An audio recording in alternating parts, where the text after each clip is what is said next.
What's up, guys? So I think in today's video I just want to kind of talk about Flight 1 and Falco X. Now Flight 1 Falco X to me has been really great as far as like just a leap as far as how everything is just so easy to do through the OSD, the setup, changing this, changing that, everything else. Hey look, there's a cat. He wants outside.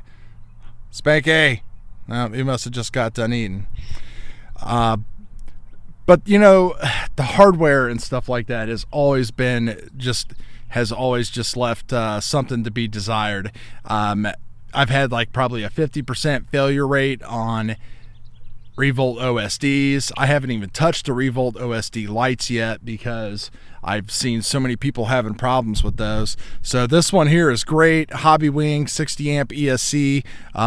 Their ESC debacle, I don't even know what's going on with their ESCs anymore. You can't get anything.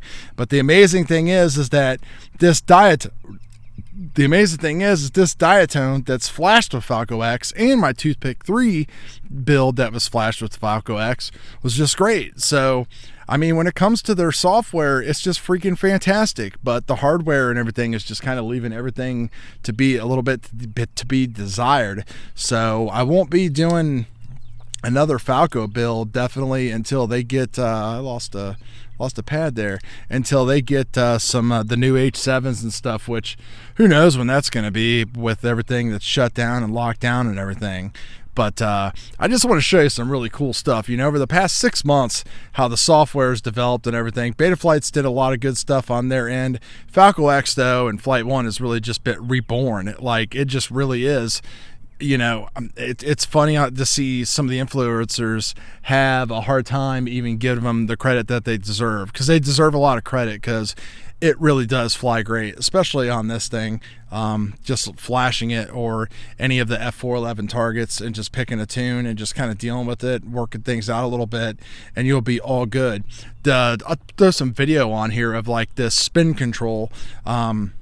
I've wrecked this thing and wrecked this the other day. Well, I'll play it right now, and you can just see like how many times I like literally hit the ground. There's no self-leveling or nothing that's turned on or anything, but it's just able to like, it's like correcting itself and spinning up the motors and self-righting itself and everything like that. So it's pretty awesome how well it actually performs, and it's damn near bug free. Who knows when they'll ever do a real release, because I don't think Flight 1 has ever done an actual non-beta release. Even when they were Race Flight, I don't think Race Flight 1 ever even materialized.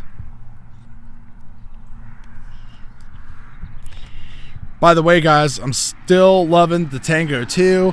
I'm really excited for the day when I can get a little SPI board 1S that when they come back in stock, so I can hook CROSSFIRE up to my baby tooth and just fly that and not have to worry about having my TARANIS around still. It's taken me a little while to get used to just the size. It hasn't been a huge learning curve. I do notice still when I go back and forth between a 3 and a 5 inch that things are a little wonky, but after like a pack or two, I usually don't have any problems with it at all.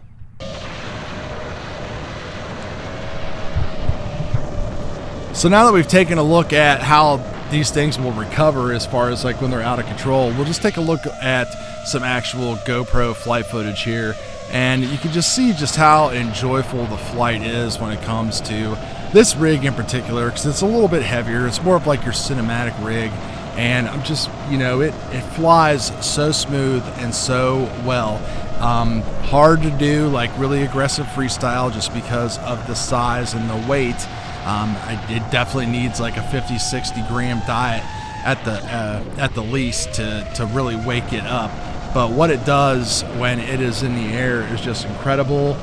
A nice 4.5 to 5 minute flight time with like 1,000 or a 1250 G&B 6S battery. You know, you can just see this video here is just amazing on how everything is just looking.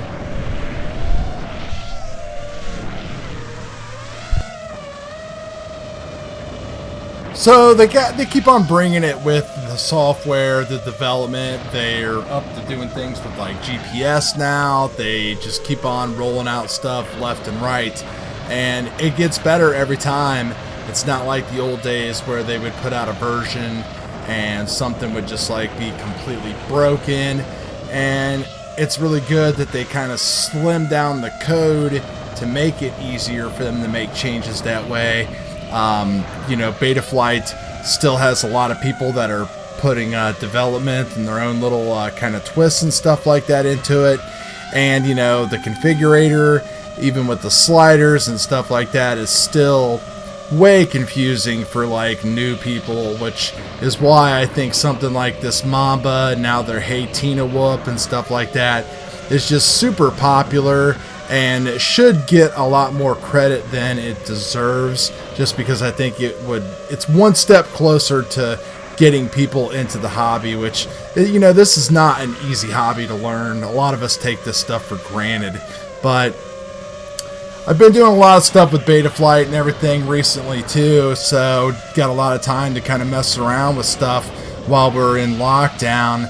And I've got a few cool things that are coming up on the channel.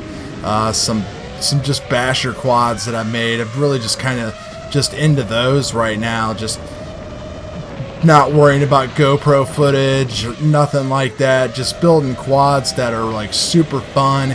Kind of like the toothpick, but trying to do that with like a 5-inch freestyle type of thing.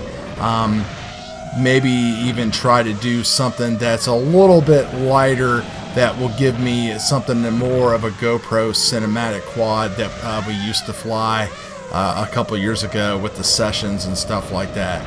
But again, it's hard to get that weight down.